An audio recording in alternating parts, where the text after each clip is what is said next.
Hola a todos, muy buenas noches. ¿Cómo se encuentran? Espero que estén muy bien.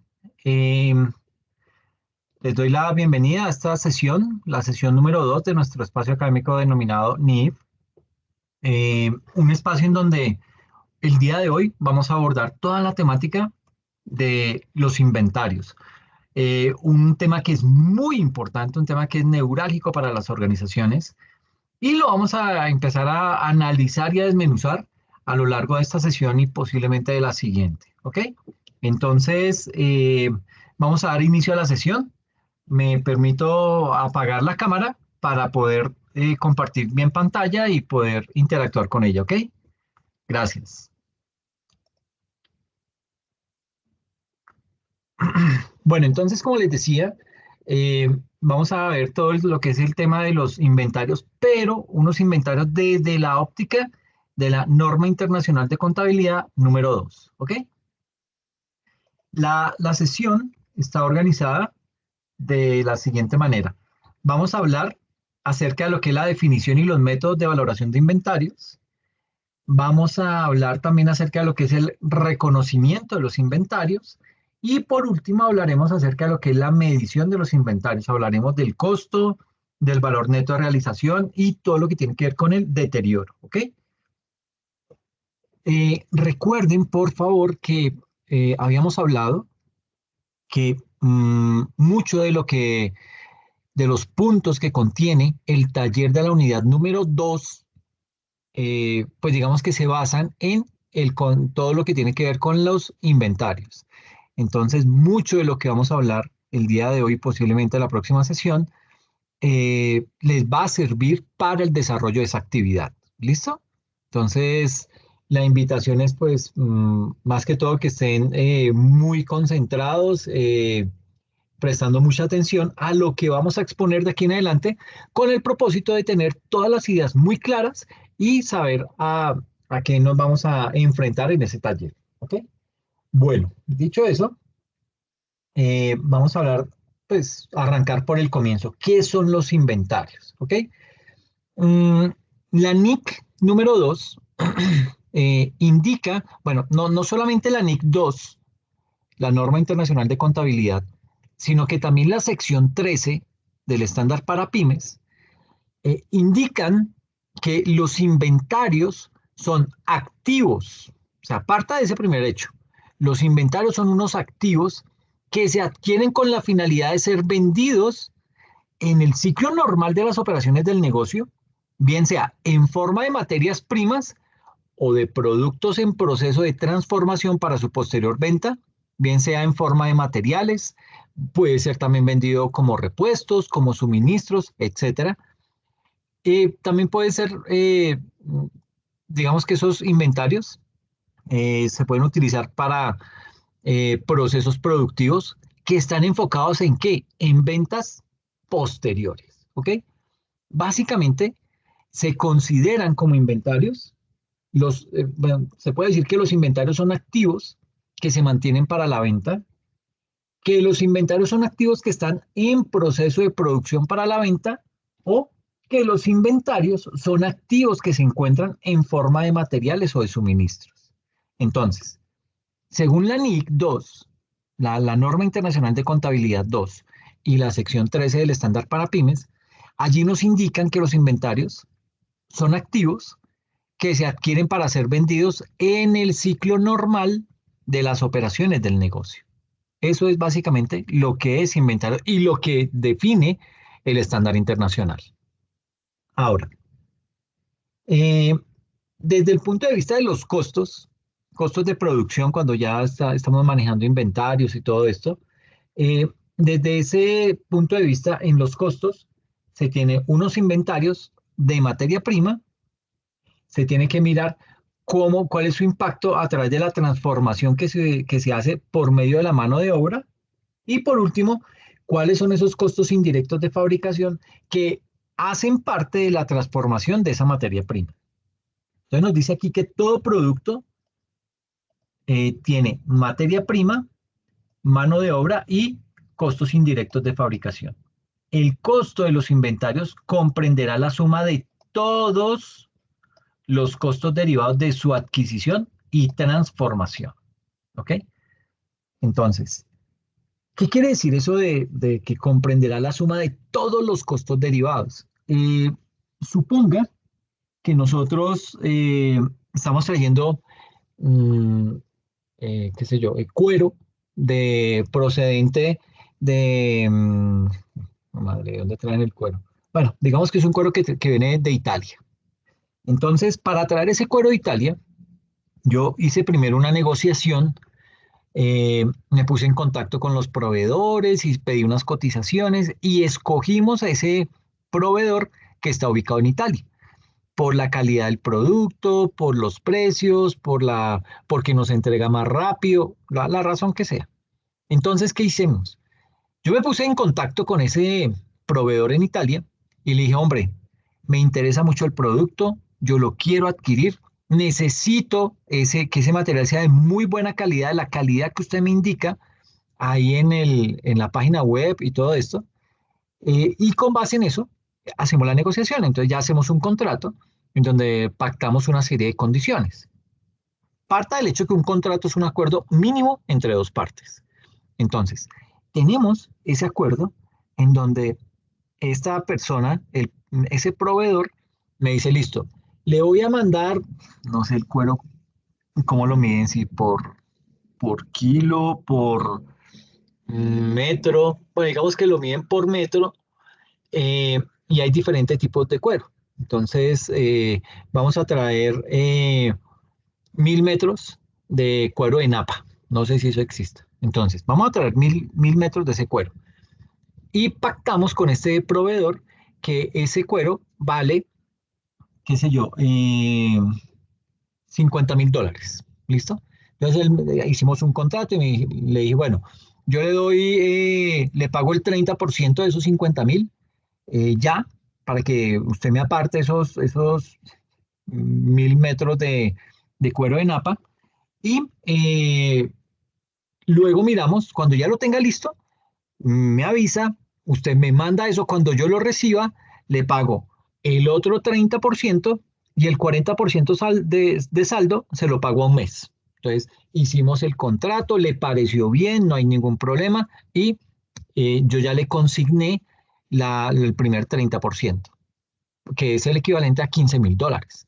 Entonces le pagué eso, le consigné los $15,000, el señor ya me dijo, listo, ya tengo la mercancía, ahora, ¿cómo se la mando? Yo dije, miércoles, ¿cómo así que cómo se la mando? Sí, pues, en el contrato usted no me dice nada y pues, ¿quiere que la mande por avión o por barco? Uy, no, por avión no, porque eso me vale muchísimo. No, no, no, toca por barco. Ok, eso hace mucho volumen, no sé qué, necesitamos un container. Ah, miércoles. ¿Y eso está incluido dentro del precio? No, señor, eso es aparte, eso le compete a usted. Ay, miércoles. Entonces, se me empieza a inflar los costos. Entonces yo decía, ah, no, chévere, porque ese material, aquí haciéndonos los inocentes. Chévere porque esos 1000 metros de cuero de napa me van a llegar por un costo de $50,000. Me dicen, no, señor, yo le vendí a usted en $50,000 esos 1000 metros. Ahora, ¿cómo le llegan de acá de Italia, de Nápoles, en donde estamos, a Bogotá, Colombia?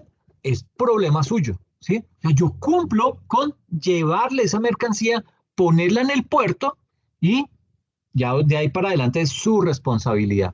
¿Qué quiere decir su responsabilidad? Que es a mí al que me toca eh, conseguir el container, pagar el flete, pagar el seguro, empezar a mirar, eh, bueno, qué me va a responder el seguro en caso de algún tipo de desastre. Luego, cuando llegue ese cuero a la bahía de Cartagena, entonces el descargue del container, la inspección, yo tengo que pagar un bodegaje porque eso no lo hacen de una vez descargan, sino eso se demora. Entonces eso dura por ahí una semana guardado. Luego lo revisan los agentes de la aduana, le dan la autorización y me dicen, le toca pagar tanto de nacionalización. Luego de eso, entonces, listo, ya la mercancía está nacionalizada. Me tuve que desprender de 15 millones de pesos más para hacer toda esa vuelta, traerlo desde Italia hasta Cartagena. Pero ¿y cómo me llega a Bogotá? Me dicen, listo, don Alexander, ya está todo pago, pero ¿y ahora cómo le despacho eso? Otra vez, entonces, container para traer esa mercancía de Cartagena a Bogotá, porque no me puede servir el mismo container del barco que ya se va para Italia de nuevo. Entonces me dan otro container, yo pago el alquiler de ese container, debo pagar el flete terrestre de traer esa mercancía, asegurarla, porque algo de eso puede pasar, algo puede dañarse o algo puede, qué sé yo, con tanta delincuencia, pues algo puede ocurrir en el trayecto. Eh, y paré de contar, ¿listo? Entonces ya, y recibo yo la mercancía. Entonces ya me tuve que desprender de 15 millones para que me llegara la mercancía hasta Cartagena y tuve que pagar 7 millones más para que llegara de Cartagena a Bogotá. Entonces, en total tuve unos costos adicionales de 22 millones de pesos, ¿ok? Entonces, esos $50.000 más esos 22 millones de pesos.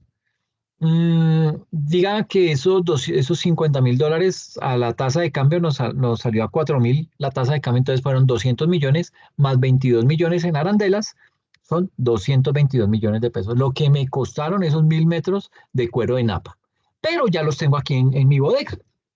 Entonces digo, listo, perfecto, ya tengo la mercancía, ahora sí, vamos a empezar a producir y a vender, qué sé yo, chaquetas de cuero, carteras, billeteras, cinturones, todo ese tipo de cosas. Y vamos a surtir las tiendas.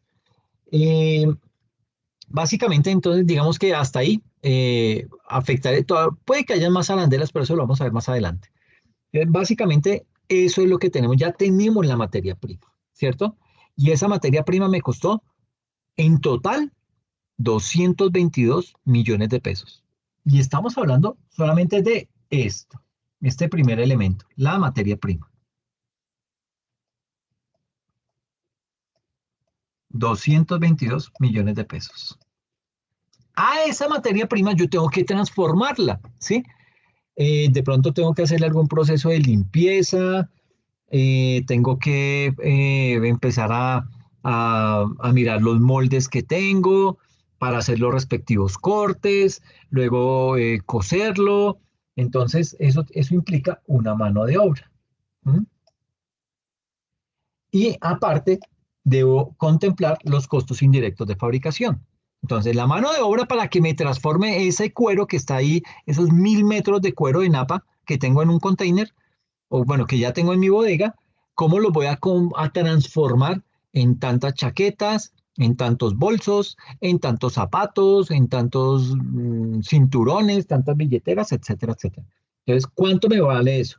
Y adicional, yo necesito un espacio físico para poder tener las máquinas con las cuales voy a transformar ese cuero en chaquetas, bolsos, carteras, zapatos, etcétera. Entonces, ¿qué son esos costos indirectos de fabricación? Todo aquello que utilizo además de la materia prima y la mano de obra. Entonces está el arriendo, están los servicios públicos, los seguros, todo ese tipo de cosas hacen parte de esos costos indirectos de fabricación. Entonces, si la sola materia prima me costó 222 millones, suponga que aquí por transformar todos esos 1.000 metros de cuero de napa en 50 chaquetas, 70 carteras, 250 cinturones, todo ese tipo de cosas, eso incurrió en el pago de una mano de obra de, pongámoslo, 50 millones de pesos. ¿Mm? Entonces ya vamos en 272 millones. Y acá hay que estimar la depreciación de las máquinas de coser, ¿sí? Hay que estimar todo lo que tiene que ver con eh, el arriendo, los seguros, todo lo demás. Entonces, esto suma, qué sé yo, se hizo cálculos y me da 20 millones de pesos. ¿Ok? Entonces, básicamente, yo ahí estoy diciendo que el traer esa materia prima y transformarla y tenerla lista para la venta me costó inicialmente 200 millones de pesos, pero hubo 22 millones en arandelas para traer la mercancía de Italia a Bogotá. Hubo otros costos de 50 millones que fue la mano de obra en la que se incurrió para poder transformar esa mercancía. Y por último, 20 millones de pesos, que son todos esos costos prorrateados de arriendo, seguros, servicios públicos, etcétera, etcétera. Entonces, básicamente he incurrido en unos gastos de 292 millones de pesos. O sea, traer esa mercancía, transformarla y tenerla lista para la venta, me costó 292 millones de pesos. Sobre ese monto es que voy a decir, ok, cada chaqueta de cuero la voy a vender en tanto, ¿sí? Cada cartera la voy a vender en tanto. Y esto, obviamente, esto tiene, aquí estoy siendo muy olímpico, porque obviamente esos cálculos de costos se hacen con base en cuánto es lo que realmente de materia prima se ha incurrido. Entonces, no es lo mismo la cantidad de metros que va a tener usted que utilizar para hacer una chaqueta que la que va a tener que utilizar para hacer un cinturón, ¿sí?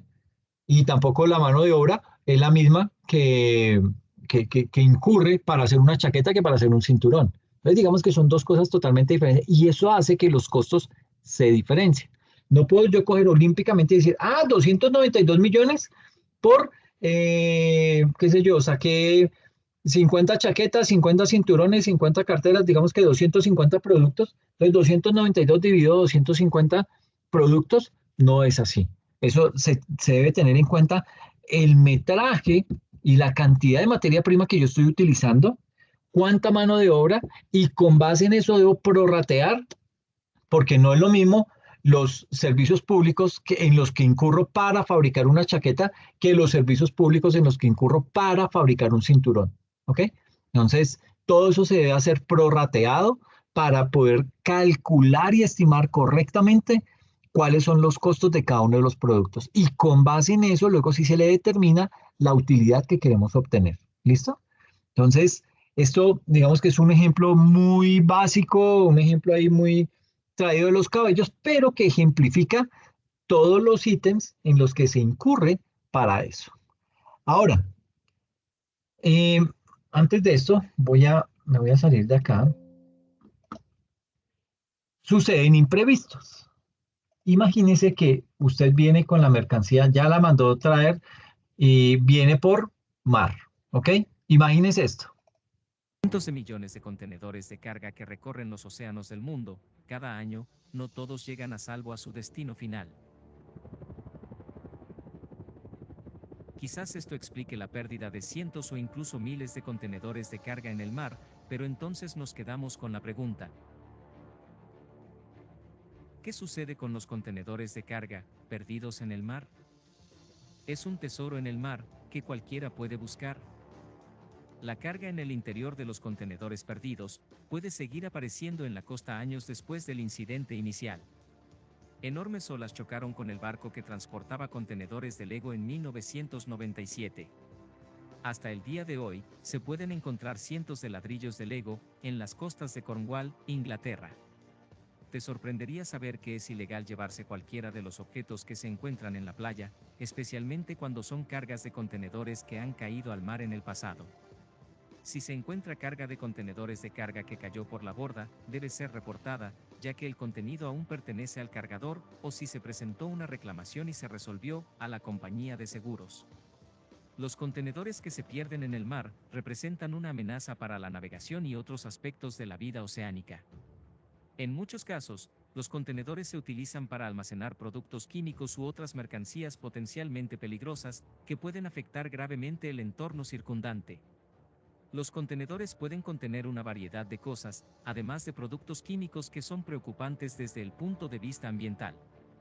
Según el informe del Consejo Mundial de la Navegación, se perdió un promedio anual de 1.382 contenedores de carga, mientras se transportaban en el mar entre 2018 y 2019.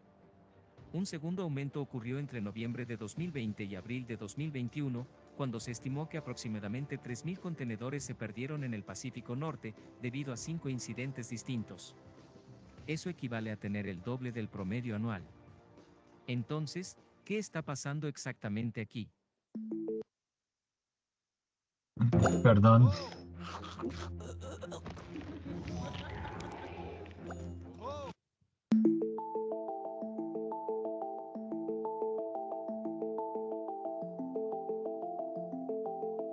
Varios factores pueden provocar la pérdida de contenedores por la borda de los barcos. Antes de las pérdidas ocurridas en 2020 a 2021, el Consejo Mundial de la Navegación publicó un informe que examinaba toda la amplitud del problema. No había un solo factor que causara los incidentes, sino que podría haber múltiples causas. Esto incluye cosas como el mal tiempo, la arquitectura del barco, los desafíos con la propulsión y cómo se sujetan los contenedores entre sí. El deterioro de los contenedores, que provoca fatiga del metal, también es un factor potencial a considerar. Es posible que algunos contenedores no se carguen correctamente o no estén debidamente asegurados antes de ser enviados a algún lugar con mares agitados. Además, los barcos portacontenedores están aumentando de tamaño, y sus bodegas de carga ahora pueden contener tantos contenedores como la altura de un edificio de 3 pisos. Como resultado del crecimiento del comercio mundial, también hay más de estos barcos navegando actualmente por los océanos. Las tormentas provocadas por el cambio climático, particularmente en el Pacífico Norte, podrían ser otro factor en esta tragedia. La mayoría de los incidentes más recientes, que involucran contenedores, han tenido lugar en el Océano Pacífico, que es una región con el mayor volumen de tráfico marítimo y algunas de las condiciones meteorológicas más severas del mundo. Las pérdidas pueden atribuirse a una variedad de factores, uno de los cuales es el cambio climático. El viaje siempre ha sido difícil, pero se ha vuelto cada vez más peligroso en los últimos años, debido a cambios en la forma en que se comportan los patrones meteorológicos. Cuanto más apiles las cajas en la cubierta, mayores serán las fuerzas a las que están sometidas cuando el barco se mueve en las olas. Esto podría ser un factor contribuyente, especialmente dado el aumento actual de la demanda, que ha resultado en que todos los barcos estén cargados a su máxima capacidad, y esto podría tener un efecto negativo en la estabilidad de estos barcos. Cuando las olas golpean la parte frontal del barco en un ángulo, en lugar de frontalmente, podría ocurrir un fenómeno conocido como balanceo paramétrico. Debido a esto, el barco puede comenzar a balancearse al ritmo de las olas, lo que, combinado con el balanceo típico que ocurre cuando un barco avanza, puede provocar que los contenedores se suelten de sus dispositivos de sujeción y se pierdan por la borda. Según funcionarios de la industria marítima, los propietarios de barcos están considerando la instalación de sensores que podrían ofrecer alertas sobre las circunstancias de la situación del mar para prevenirlo. Una operación de salvamento puede ser necesaria dependiendo de la naturaleza de los materiales contenidos en los contenedores de carga y del alcance de la investigación sobre la causa del incidente. El objetivo de la operación es reducir el impacto negativo en el medio ambiente, recuperar cualquier carga perdida y averiguar qué causó el accidente. Supongamos que ha perdido una cantidad significativa de contenedores, en ese caso, puede ser necesaria una operación de salvamento para recuperar la carga perdida y protegerlo de futuras repercusiones legales derivadas de daños ambientales. El salvamento marino de contenedores de carga volcados es un proceso lento y costoso. Las organizaciones de salvamento cobran miles de dólares por sus servicios y no siempre pueden garantizar que se recuperen todos los productos perdidos, ya que es extremadamente probable que los artículos puedan romperse y quedar inservibles. El seguro de carga es algo que siempre debe asegurarse de tener, y en algunos casos, los contenedores no pueden ser localizados, especialmente cuando están en medio del océano. Tan pronto como tocan el agua, la mayoría de los contenedores van directamente al fondo del océano bastante rápido, pero debido a las cosas que contienen, podrían flotar durante días o incluso semanas antes de hundirse bajo la superficie. Este proceso puede llevar mucho más tiempo para los contenedores refrigerados, debido a su aislamiento flotante. Un contenedor, por ejemplo, que se desprendió en el Océano Atlántico frente a la costa de Francia, cabalgó las olas durante 11 meses, antes de ser finalmente arrojado en la costa sur de Gran Bretaña. Según la investigación de un biólogo marino de Suiza, se cree que al menos 12.000 contenedores están a la deriva en los océanos del mundo. Esta es una estadística muy preocupante, debido a que los objetos flotantes más grandes, a veces conocidos como objetos flotantes no identificados, representan una gran amenaza para vehículos oceánicos que no son tan grandes, como yates y barcos de pesca. Como estas cajas apenas aparecen en la superficie del agua, los marineros a menudo no las descubren hasta que es casi demasiado tarde, lo que los pone en un riesgo significativo de verse involucrados en una colisión. Incluso el radar del barco es de poca ayuda en esta situación, ya que solo puede detectar cosas masivas por encima de la superficie del agua. Hay casos constantes de colisiones que resultan en la necesidad de rescatar barcos. Condiciones peligrosas para los barcos, así como para el entorno circundante. Los contenedores que se pierden en el mar representan una amenaza para la navegación y otros aspectos de la vida oceánica. En muchos casos, los contenedores se utilizan para almacenar productos químicos u otros productos potencialmente peligrosos que pueden afectar gravemente el entorno circundante. Afortunadamente, no ha habido incidentes importantes hasta ahora. Sin embargo, los contenedores pueden contener una variedad de cosas, además de productos químicos que preocupan desde un punto de vista ambiental. Y eso es todo para el video de hoy. Por favor, deje un comentario. Entonces, mire lo importante que es esto del transporte, sobre todo de inventarios, o bueno, en cualquier tipo de producto que se haga vía marítima. Y el mismo riesgo se tiene también en carga aérea. Bueno, no el mismo, pero digamos que son cuestiones que en donde se materialice este riesgo, la pérdida de estos contenedores, pues digamos que el problema se puede eh, elevar y se puede acrecentar tanto como se quiera. Voy a cerrar acá.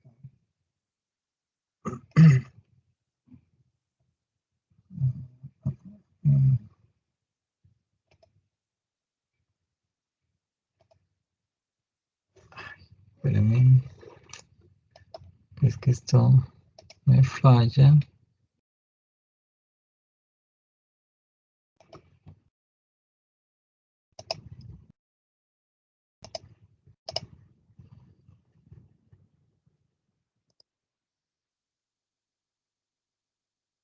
Ok, entonces imagínese lo que puede llegar a pasar donde ese cargamento que traemos de cuero de Italia, nuestro contenedor caiga al mar.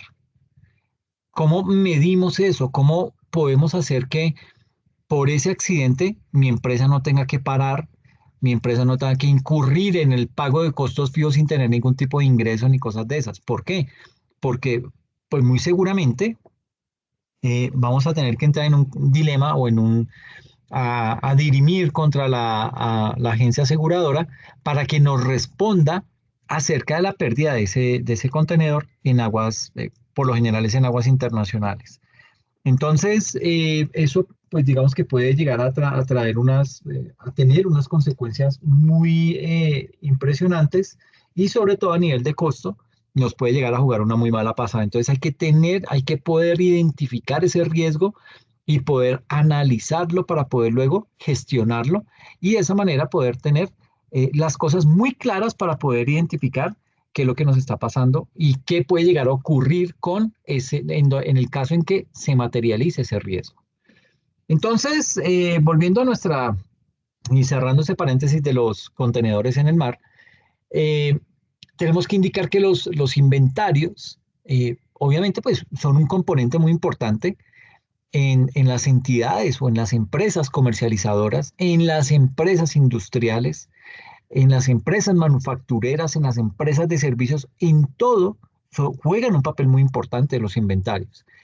Saber en qué momento se les puede realizar a esos inventarios un adecuado reconocimiento y cómo medirlos desde el punto de vista contable, pues es bien importante en un área contable en una organización. Entonces, tengamos presente que los inventarios casi que podemos decir que son el principal activo que puede llegar a tener una entidad en términos de su importancia, en términos de su relevancia en la operación y en el aporte que generan a la liquidez de una organización. Entonces, los inventarios se clasifican como activos corrientes. ¿Por qué corrientes? Porque es que los puedo convertir muy rápidamente en efectivo. ¿Ok? Entonces, se clasifican como activos corrientes bajo la presunción que esos inventarios van a tener una rotación rápida, una rotación permanente, ¿ok? Y además esos inventarios son vitales ¿para qué? Pues para generar el flujo de caja necesario para que la entidad pueda operar, ¿ok? De acuerdo con el párrafo, ¿cómo es el párrafo? 4. bueno, es el 4 punto algo. De acuerdo con ese párrafo, el marco conceptual para todo el tema de información financiera eh, nos indica que los activos son recursos económicos presentes, controlados por la entidad como resultado de sucesos pasados. Un recurso económico, ¿qué viene siendo? Pues no pasa de ser más que un derecho que tiene el potencial de producir que unos beneficios económicos. ¿Ok? Eso es lo que se conoce como un recurso económico. Ahora bien, digamos que eh, teniendo como punto de partida lo que son los estándares internacionales, pues va a ser necesario no perder de vista los siguientes aspectos que juegan un papel muy importante para el debido reconocimiento de los inventarios como activos. ¿Cuáles son esos aspectos? Pues primero, ¿cuál es el reconocimiento de un activo? Entonces, aquí, primero que cumpla con la característica de dar un derecho a beneficios económicos, ¿sí? Es decir, que eso me genere esa característica. ¿Qué es eso de derecho a beneficios económicos? Digamos que los beneficios económicos de un activo hacen referencia a su capacidad ¿para qué? Para generar flujos de efectivo o equivalentes al efectivo. ¿Para quién? Para la empresa, que es la dueña de esos inventarios. Digamos que esos flujos pueden llegar a generarse por la utilización directa de qué? De ese activo, como es el caso puede ser de una maquinaria, ¿sí? Los muebles y enseres, las edificaciones de una propiedad, planta y equipo, que básicamente permiten la generación de beneficios económicos. ¿Por qué se dice eso? Porque posibilitan la producción de los bienes o la prestación de los servicios y adicional a eso, esos bienes o esos servicios generan los ingresos para esa entidad, para esa empresa. Entonces, hay que tener eso presente, ese derecho a beneficios económicos. Eso da una característica para que yo pueda reconocer como activo un bien en la organización. Pero no solamente con que yo diga, bueno, eso me puede producir unos beneficios económicos, con eso no solo es suficiente que se cumpla esa condición para entrar y decir, eso es un activo. Lo reconozco como un activo porque solo está en capacidad de producir unos beneficios económicos. No, adicional a eso, debe tenerse la determinación de control, ¿sí? ¿A qué hace referencia esa determinación del control? Digamos que al igual que con los demás elementos del activo, una condición muy importante para el reconocimiento de los inventarios es la existencia del control. Es decir, el inventario se va a reconocer en el momento en el que la entidad obtenga su control efectivo, ¿sí? Teniendo en cuenta que el control, digamos que no está supeditado a la simple tenencia física, ¿sí?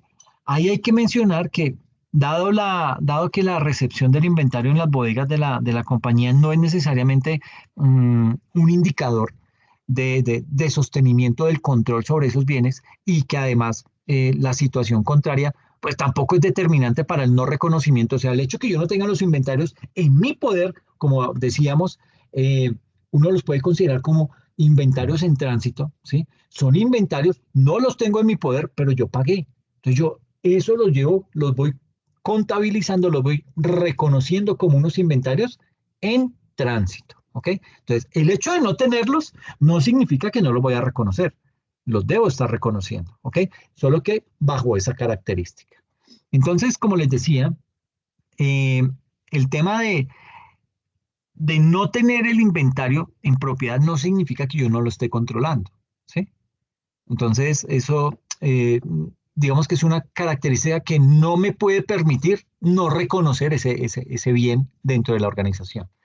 Entonces, digamos que ahí en ese tipo de situaciones, la empresa, ¿qué tiene que hacer? La empresa debe establecer, y eso se hace mediante un análisis de cada fase de la operación, la empresa tiene que definir el punto de proceso de adquisición en el cual, en ese momento exacto, la organización que hace obtiene los riesgos y las ventajas de ese activo. ¿Ok? Y para poder determinar esa cuestión, hay que revisar todo lo que son los términos de negociación entre el vendedor y el comprador. ¿Ok? Por eso es importante el contrato de venta y por eso yo les decía que habíamos firmado un contrato con el proveedor en Italia porque él tiene unas obligaciones, pero también tiene unos derechos, al igual que yo, como comprador, tengo unas obligaciones y también tengo unos derechos. ¿Ok?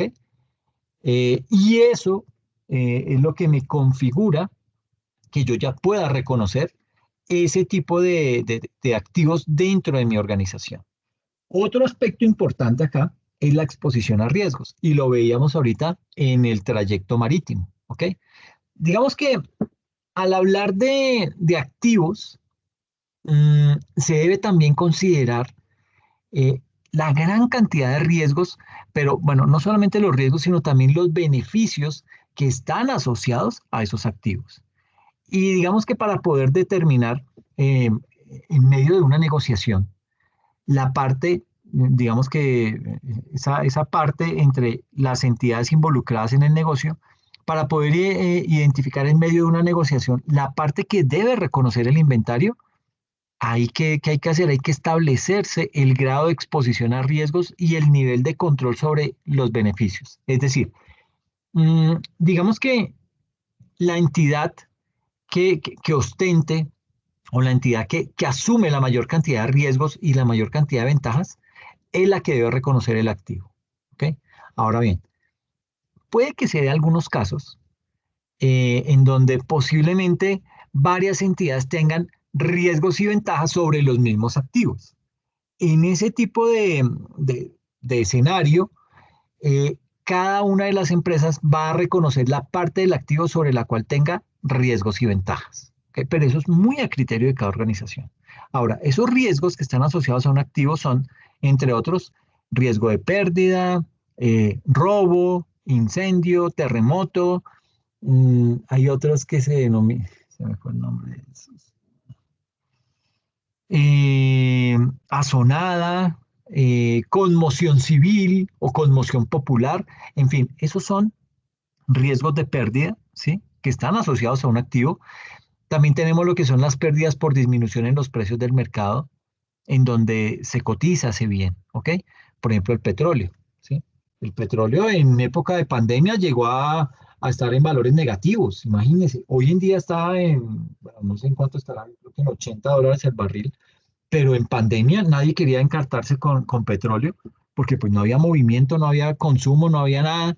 Entonces, esos barcos que estaban transitando en alta mar con toda esa cantidad de petróleo, pues llegaban a cualquier puerto y decían, no, yo se lo vendo.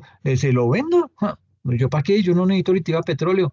Más bien se lo recibo a usted si me paga tanto. Entonces le cobraban a esos barcos para que puedan descargar ese petróleo en ese país y poder ya estar libres y devolverse para mirar a ver, así para que se estuviera quieto en el puerto a donde pertenece o mirar a ver qué se hacía. Pero mire que todo esto hay que contemplarlo para poder determinar en cuánto yo voy a reconocer un activo.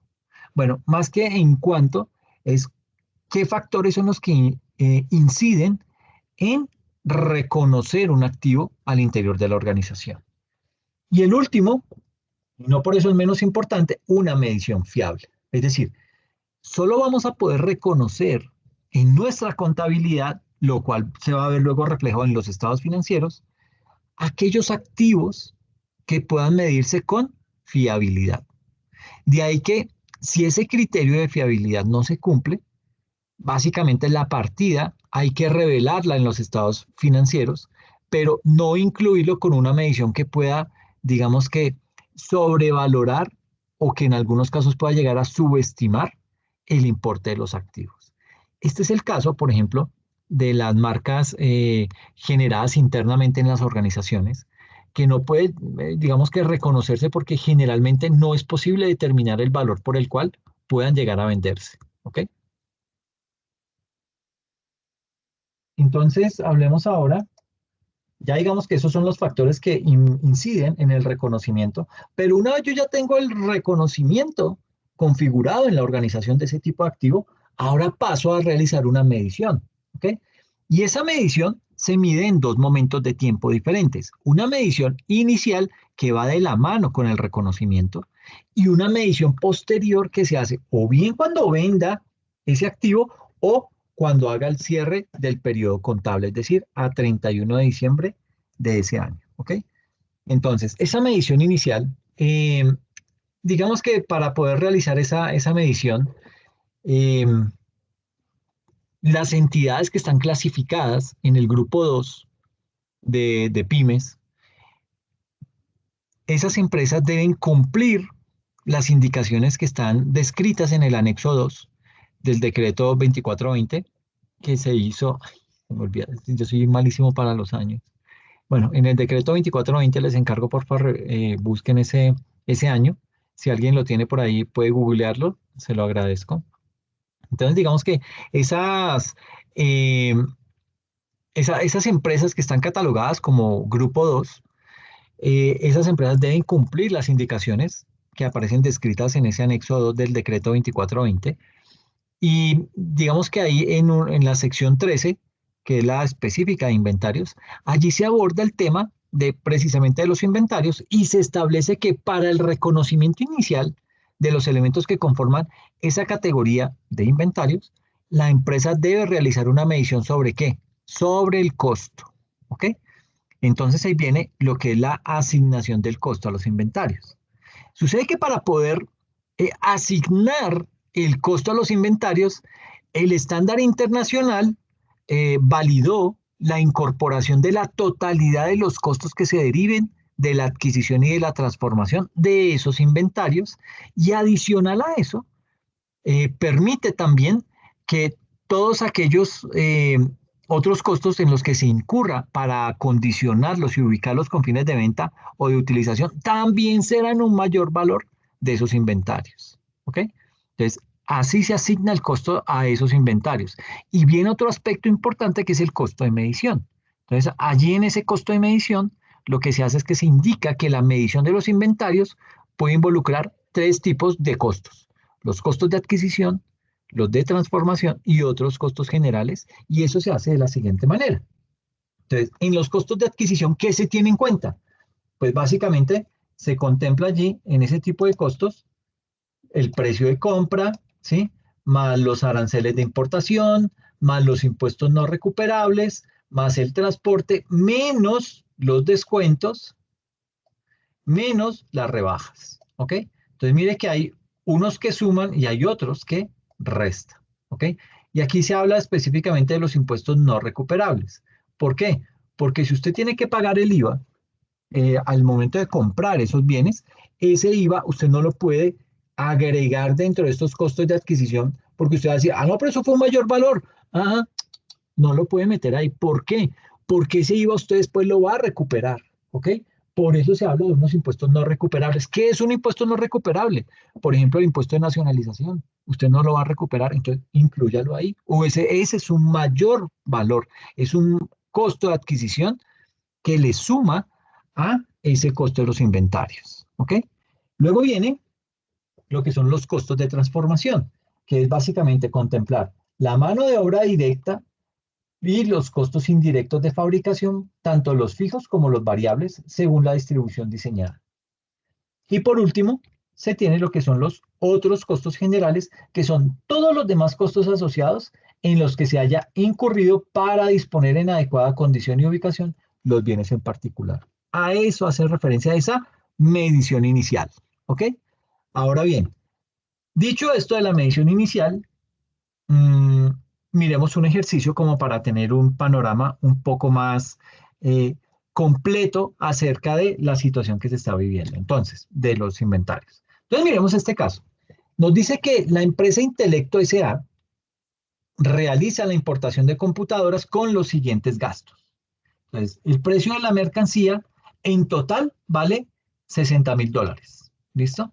Tenemos unos seguros que valen $500, unos aranceles que se pagaron por $1,200, un transporte por $1,500, un IVA de $11,400 y unos gastos de importación de $500. ¿Cuánto me suma todo esto? $75,100. ¿Ok? Ahora, Se pide acá determinar el precio unitario de las computadoras considerando que son 200 unidades y luego realizar los asientos contables correspondientes. Entonces, por favor, denme esa cifra, a ver cuánto sale cada computador, cuál es el costo de cada computador, teniendo en cuenta estos valores y teniendo en cuenta que son 200 unidades. ¿Ok? A ver cuánto les da.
Por cada uno. Aquí ya entonces, una vez ya hayan terminado y determinado el precio de esas, de cuánto vale cada computador, entonces lo que debieron haber tenido en cuenta fue, primero el precio de la mercancía, cuya mercancía o cuyos computadores, por haber realizado la compra en el exterior, nos asciende a un valor de $60,000. Por eso tuvimos que asumir unos seguros de $500 para poder traer esos computadores que en caso que, como veíamos ahorita con los contenedores, pues algo puede llegar a pasar. Son riesgos en los que está inmersa la dinámica de la empresa. Entonces, asumimos o tratamos de mitigar ese riesgo comprando un seguro que nos costó en este caso $500. Luego, cuando la mercancía ya llegó a puerto colombiano, tuvimos que pagar unos aranceles de $1,200. Obviamente todo esto ya se pasa a pesos, porque aquí pues usted no va a pagar $1,200 y menos a la DIAN, pero digamos que como todo lo tenemos en dólares, lo estamos haciendo de esta manera, pagamos esos $1,200 y además ya hemos legalizado la mercancía, ahora tenemos que traerla a Bogotá. El hecho de traerla a Bogotá nos va a incurrir un transporte adicional terrestre que nos vale $1,500, tuvimos que pagar un IVA de $11,400 y otros gastos de importación de $500. En total, el traer esos 200 computadores nos costó $75.100. Entonces, lo que nos pide el ejercicio es determine el precio unitario de las computadoras, considerando que son 200 unidades, ¿ok? Y luego realizar los asientos contables correspondientes. Entonces, ¿cómo se desarrolla un ejercicio de estos? Básicamente lo que la norma nos indica es que todos los gastos en que se incurra hasta poner la mercancía disponible para la venta son parte del costo, menos los impuestos recuperables, que era lo que les decía hace un momento. Entonces, por esta razón, se deben incluir todos los costos menos el IVA, ya que ese impuesto nos sirve como un crédito tributario. Así las cosas, para poder determinar realmente el costo de cada computador, lo que tenemos en cuenta es el precio de la mercancía, los seguros, los aranceles, el transporte y los gastos de importación. Mire que en la página, en el slide anterior, la sumatoria nos daba, perdón, $75.100. Aquí, los costos que realmente vamos a tener o los costos que vamos a contemplar son de un monto que ascienden a 63.700. ¿Por qué esto? Porque básicamente lo que me dice acá la norma es que no me puede contemplar el IVA porque el IVA usted lo va a recuperar. ¿Ok? Entonces, no puedo meter esos 11.100, $11.400 que era el monto que pagábamos por IVA. Por ende, el costo total se nos disminuye a 63.700. Así las cosas, teniendo ese costo en 63.700, lo que hago ya es dividir ese valor entre la cantidad de unidades que traje. Entonces, 63.700 me costó los 200 computadores, lo divido entre los 200 y me indica que cada computador me sale por $318.50.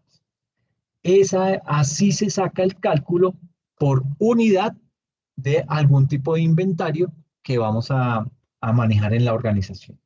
Ahora, me pide, bueno, haga las contabilizaciones. Ok, entonces las contabilizaciones serían las siguientes.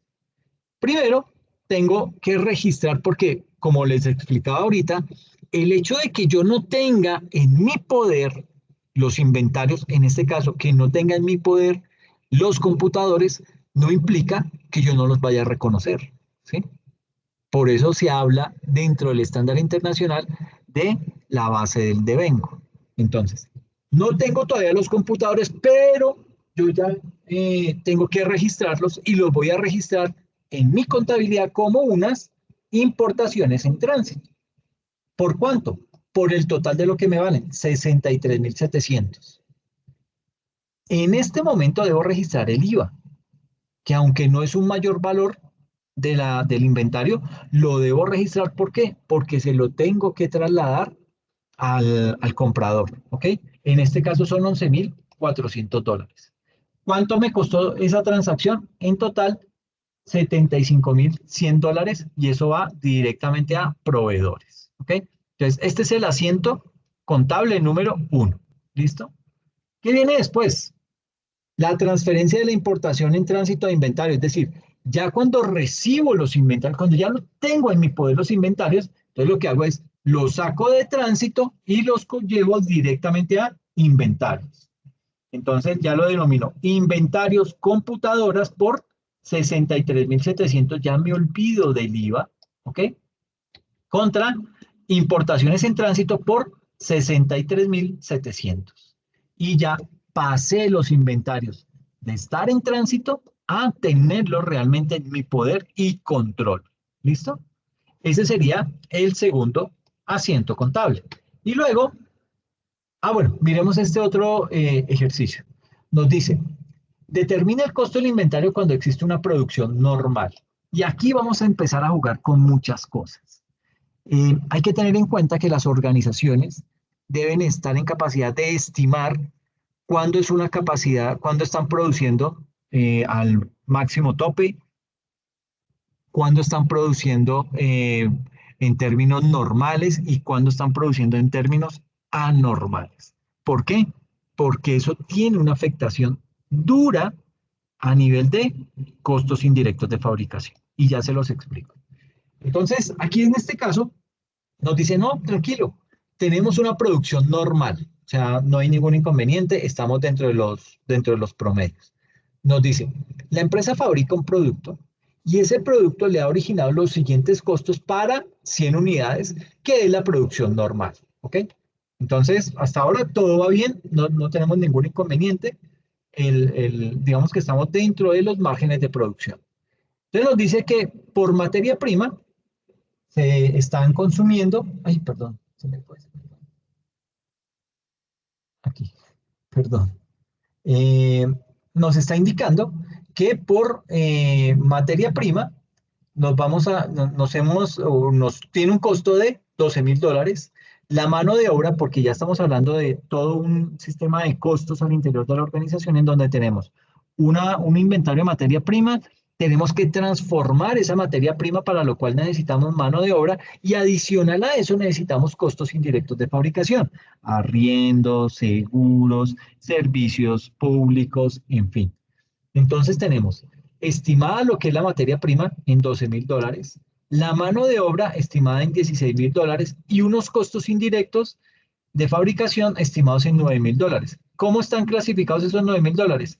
Seguros en $2,000, mano de obra indirecta en $3,000, depreciación de la maquinaria en $4,000. Esto me da $9,000, que son estos $9,000 que tengo acá. ¿Ok? Entonces, la sumatoria de esto me da $37,000. ¿Ok? Que es los 12,000 más los 16,000 más los 9,000. Ahora, ¿qué me pide el ejercicio? Determine el precio unitario considerando que se trata de 100 unidades y luego realice los asientos contables. Ya tengo el total del costo, que son $37,000. ¿Ok? Ahora, ¿qué debo hacer? 37,000 dividido 100 me da que cada unidad vale $370. Esta era la operación más fácil que había en todo el ejercicio. Ahora me dice, listo, ahora contabilícelo. Listo. Entonces tenemos contabilización mientras el producto está en proceso. ¿Ok? ¿Por qué? Porque usted todavía no tiene ese producto para la venta. Usted lo está fabricando. ¿Ok? Pero lo debe ir registrando en cada una de las etapas de producción. Entonces, bajo ese concepto, tengo un producto en proceso que está avaluado en 37,000, que se compone materia prima, 12,000, mano de obra, 16,000 y costos indirectos de fabricación, 9,000. Eso me da 37,000. ¿Listo? Que es básicamente lo que tenemos acá. Ahora, eso es contabilización mientras el producto está en proceso. Cuando el producto ya está terminado, entonces lo que hago es lo saco de producto en proceso y lo paso a producto terminado. Entonces tengo aquí mi producto terminado, al débito pasan los $37,000 y paso al crédito lo del producto en proceso que está materia prima 12,000, la mano de obra 16,000 y los costos indirectos de fabricación 9,000. Esta transacción lo que me dice es, ya pasamos ese inventario que usted tenía al interior de la organización, avaluado en $37,000, ahora ya lo tiene terminado por el mismo monto de $37,000. ¿Listo? Ahora bien, miremos qué más pasa después. Nos dice que hay otro, digamos que dentro de la misma organización, nos piden determinar el costo del inventario, pero cuando existe una producción anormal. Es decir, en la anterior, el promedio para determinar que era una producción normal eran 100 unidades. Aquí no alcanzamos a producir las 100 unidades porque había paro, porque no habían insumos, porque había huelga en la empresa, la razón que fuera, no se pudo cumplir con esa producción normal, con la cantidad de productos que configuran una producción normal. Entonces quedamos catalogados como una producción anormal. Cuando es una producción anormal, tenemos que contemplar lo siguiente. Me dice, la empresa fabrica un producto con los costos para 50 unidades y la producción normal es de 100 unidades. Entonces, ahí yo básicamente lo que saco es la proporción de cuánto es lo que me estoy afectando por no haber cumplido la producción normal. En este caso es el 50%. ¿Ok? Produje 50 cuando debía haber producido 100. Entonces tengo los mismos conceptos. Entonces, si anteriormente La mano de obra la materia prima estaba en 12.000 y la mano de obra en 16.000. Acá como fue a la mitad la producción, entonces la materia prima que estaba en 12 la llevo en 6.000. La mano de obra que estaba en 16 la llevo en 8.000. Y los costos indirectos de fabricación fijos, esos son 9.000. ¿Listo? Entonces aquí tengo los seguros de planta, 2.000, la mano de obra indirecta 3.000 y la depreciación de la maquinaria me da estos 9.000 que equivale a estos costos indirectos de fabricación. Entonces, ¿qué pasa ahorita? La norma me indica que cuando no se ha alcanzado la producción normal, dependiendo del número de unidades producidas, en este caso la producción normal eran 100 y solamente estuvimos en capacidad de producir 50 unidades, me dice la norma que una parte de los CIF, o sea, de los costos indirectos de fabricación fijos, se distribuyen para el costo y la otra debe cargarse al gasto. Es decir, la mitad de los costos indirectos de fabricación los voy a recuperar porque me los voy a llevar para el costo, pero la otra mitad me la llevo para el gasto. Es como una sanción que me pone el estándar internacional por no cumplir la producción mínima que me había trazado como meta en la organización. En este caso, esos costos indirectos de fabricación fijos ascienden a $9.000.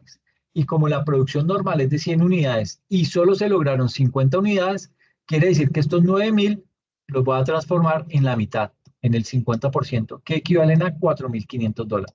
Y esos 4.500 van al costo y los otros 4.500 van al gasto. Como que me llega una penalización por no estar dentro de los márgenes de normalidad de producción de la organización. Entonces, así las cosas, tenemos lo siguiente. Materia prima, $6.000. Mano de obra, $8.000. Costo indirecto de fabricación, 4.500. Anteriormente era 9.000, ¿sí? Pero ahora ya después de haber determinado lo que nos dice la norma, nos dice, usted me coge esos costos indirectos de fabricación y me aplica la mitad como costo, lo puede llevar al costo, pero la otra mitad se la lleva al gasto. Entonces, seguros de planta eran de 2.000, solo me permite reconocer 1.000. Mano de obra indirecta era 3.000, solo me permite reconocer 1.500. Y la depreciación que está en 4.000, solo me permite reconocer $2.000. Esto suma los $4.500 que me permite la norma por haber cumplido apenas el 50% de la producción, me permite reconocerlos como costo. Entonces, esto me da $18.500, ¿ok?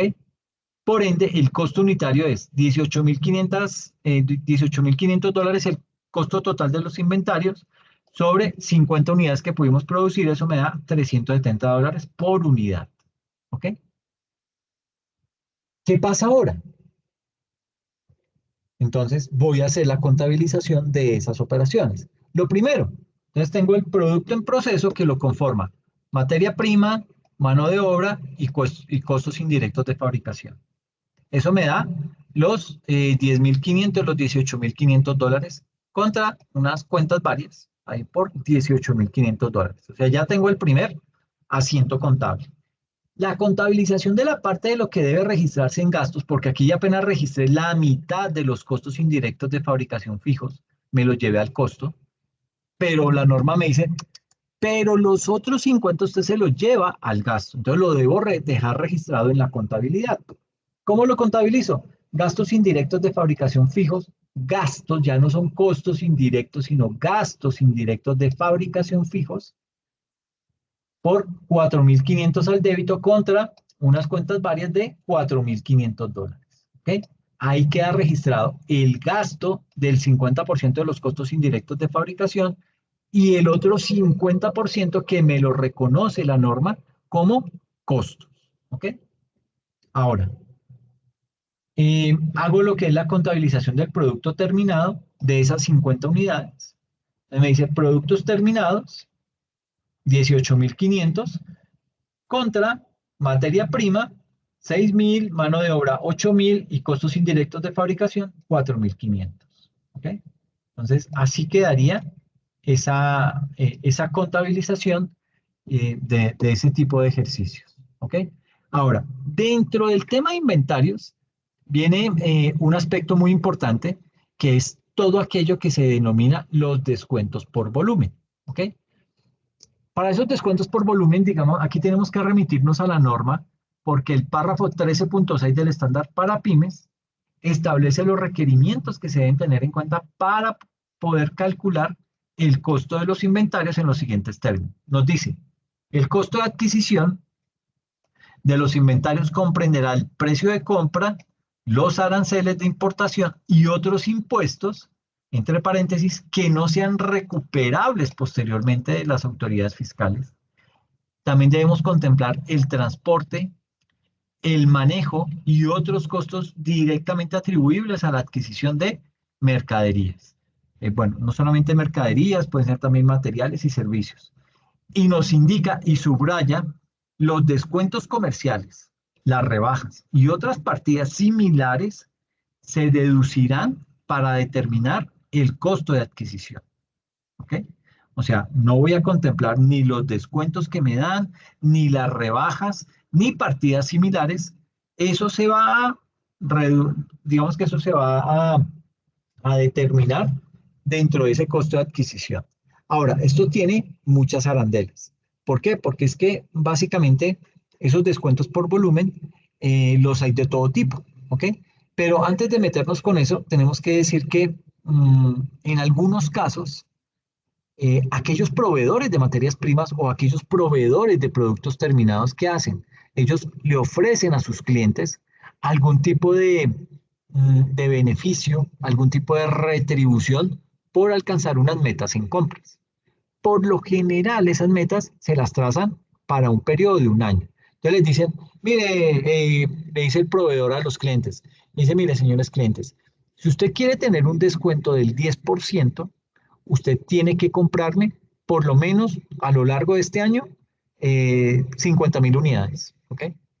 Entonces, listo, como que se ven motivados los, los clientes de esa organización para poder aplicar ese descuento. Entonces dice, uy, por el 10%, claro, yo le hago de una. Entonces tratan, pero como son unas compras que se van a cumplir por allá al final del año, hasta el final del año es que se va a reconocer ese descuento. ¿Ok?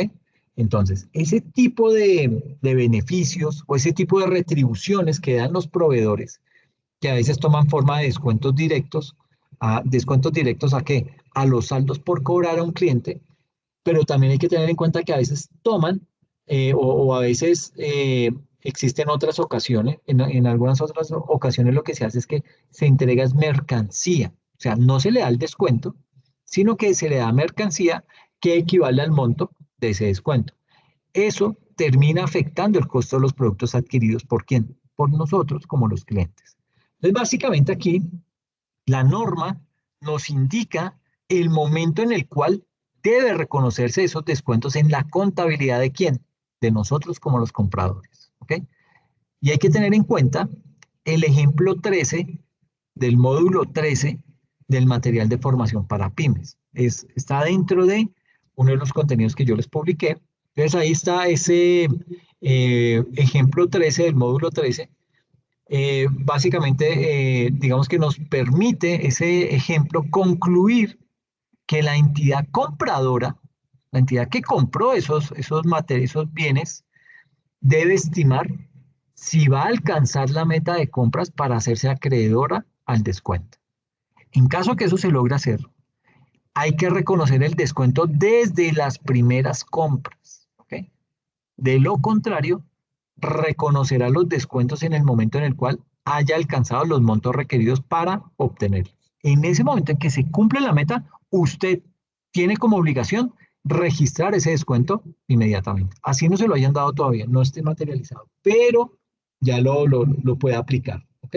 Entonces, básicamente acá, en todo este tema de descuentos por volumen, hay que indicar lo siguiente. Nos dan un ejemplo en donde nos indica que la entidad comercializadora UBI ofrece a sus clientes un descuento del 10% para quienes compren una cantidad igual o superior a 1.000 unidades. Bueno, 1.000 unidades ¿de qué? Pues de un producto, y eso se hace al año o en bueno, puede ser eh, adquirir adquirir 1000 o más de 1000 unidades del producto al año en una o en varias compras. Ese descuento se hace efectivo con una nota crédito que va a ser aplicable a cuentas pendientes o a nuevas compras. En el momento en que un cliente alcance el monto mínimo requerido, el descuento se calcula sobre todas las unidades adquiridas durante ese año. Entonces tenemos el caso de la productora Estudiantes Pilos. Esa empresa hizo una compra de 700 unidades a 1000 pesos, lo hizo el 20 de enero del año 2021. Entonces nos dice que la entidad no tiene certeza de comprar más unidades antes de finalizar el año, por lo cual no sabe si va a obtener el descuento ofrecido por el proveedor. Le pueden salir con bobadas después. Entonces, básicamente ahí la contabilidad sugerida para la compra de esta transacción es la siguiente. Tenemos por un lado la cuenta inventario, la cuenta 14 por 700.000, ¿sí? Porque nos dice que son 700 unidades a 1000 pesos. Entonces da 700.000 contra unas cuentas por pagar a quién? A unos proveedores por 700.000 pesos. ¿Ok? Entonces ya hicimos el registro de esa operación que nos indicaba ahí el ejercicio. Ahora, luego, la entidad vendió el inventario, lo hizo en junio por un valor de 1.000.000 de pesos. ¿Ok? ¿Cómo se hace eso? Entonces tenemos acá cuentas por cobrar a clientes por 1.000.000 de pesos y se hace el famoso juego de inventarios. Entonces tenemos acá venta de mercancías, el costo de venta de esas mercancías, perdón, la venta de la mercancía por 1.000.000 de pesos, ¿sí? Y hacemos ya el juego de inventarios. Entonces descargamos del inventario el monto de 700.000 pesos y lo llevamos contra un costo de mercancía vendida por 700.000 pesos. ¿Ok? De esta manera nos da sumas iguales a ambos costados de la transacción y eso nos permite tener todo debidamente contabilizado, pero no solamente organizado, sino que todo cuadra. ¿Ok? Listo. ¿Qué más nos muestra después?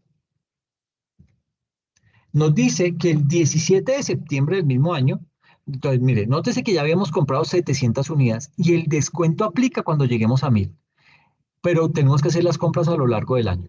Entonces, estamos todavía dentro de ese año. Y nos dice, el 17 de septiembre de ese mismo año, la entidad hace una compra de 300 unidades a 1000 pesos cada uno. Con esta compra, el proveedor le hace una nota de descuento por el 10% de las efectuadas durante el año. Entonces tenemos acá, la compra del inventario a precio de lista se contabilizaría así. Entonces tenemos el inventario, ¿por cuánto? Por 300.000 pesos porque se incrementa, es decir, hice una compra de 300.000, perdón, una compra de $300.000 durante ese año, bueno, en septiembre, y eso me hizo crecer los inventarios, contra unas cuentas por pagar a proveedores por 300.000. ¿Listo? Entonces, cifras iguales, no hay problema. ¿Qué más me dice después? Me dice, bueno, listo. Entonces, ahora arreglemos lo que es la nota de descuento. La nota de descuento que envía el proveedor debe distribuirse entre el inventario que acaba de comprarse y el adquirido a principios del año. ¿Por qué?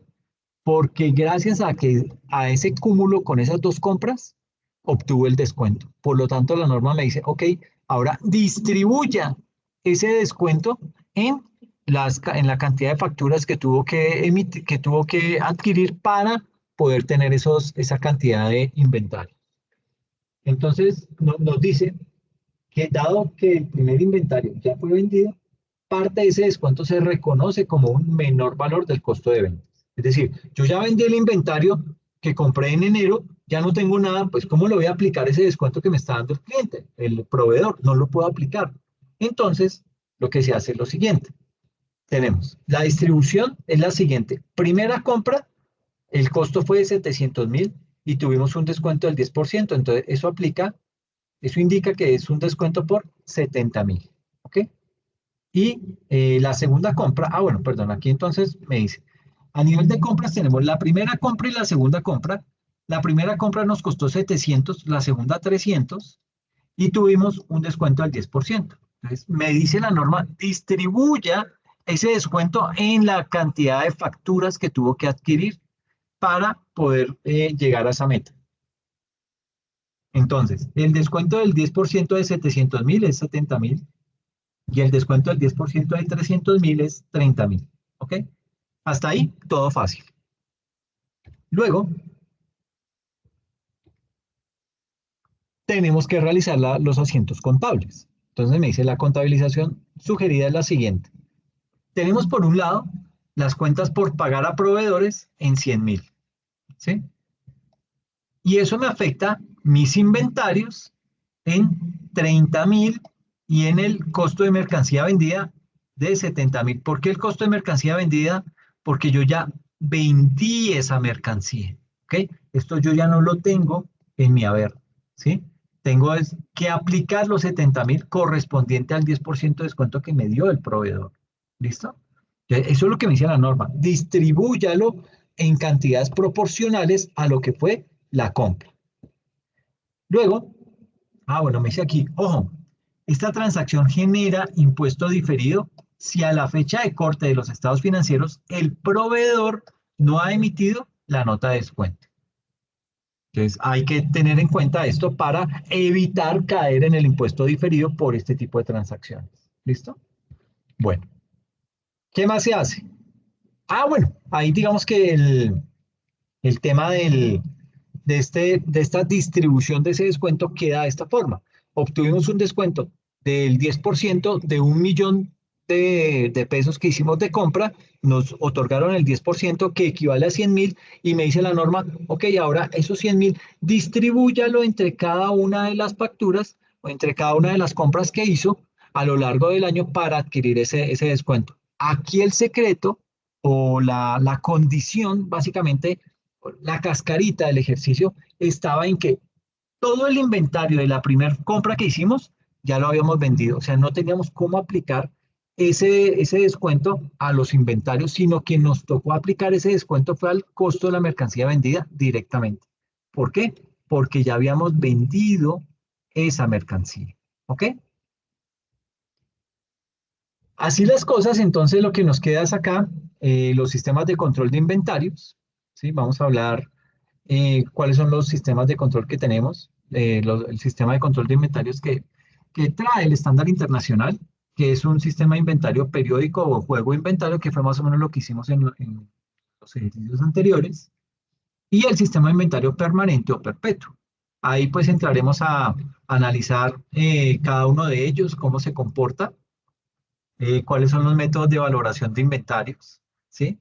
Cuáles todavía están aplicables, se están aplicando, cuáles no. Y luego entraremos a hablar acerca de todo lo que tiene que ver con el reconocimiento de inventarios, ¿ok?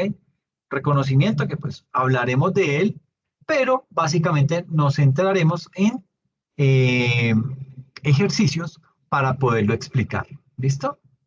Entonces, aquí queda básicamente, yo creo que dejemos hasta acá para poder la siguiente sesión seguir hablando acerca de los inventarios y poder ir ahondando más en temática que nos va a servir para, sobre todo, el desarrollo del ejercicio o del taller de la unidad número 2. Aquí luego hablaremos de la medición de esos inventarios, cómo se hace, miraremos los costos, los componentes del costo, que es el costo de adquisición, de transformación y otros costos, y miraremos el tratamiento en cada uno de esos ítems a través de unos ejercicios. ¿Ok? Entonces, dejémoslo por ahí por el día de hoy.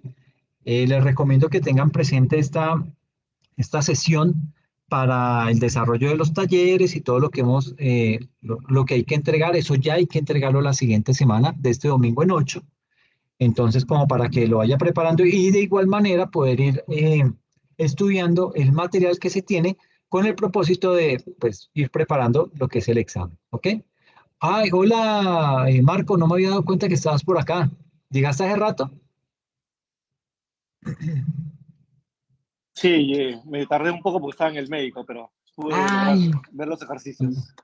¿y eso? ¿Estás enfermo? No, el dentista. Ok, ok, qué bien. Listo, pensé que era algo más delicado. Pero bueno, bien, bien, qué bueno. Te recomiendo, pues, como para que te pongas al día, que puedas ver la grabación. Sí, de la primera Eh, parte. sí, es una primera parte que voy introductoria y vimos un video. y ya empezamos a hacer los ejercicios. Entonces, la siguiente semana continuamos con el tema de inventarios, ¿ok? Chévere. Listo, Marco. Muchas gracias, hombre. Espero que sigas estando bien de salud. Y pues nada, nos vemos dentro de 8 días, ¿ok? Gracias. Hasta luego. No, a ti, hombre, Marco. Cuídate mucho, que estés muy bien. Hasta luego. Chao.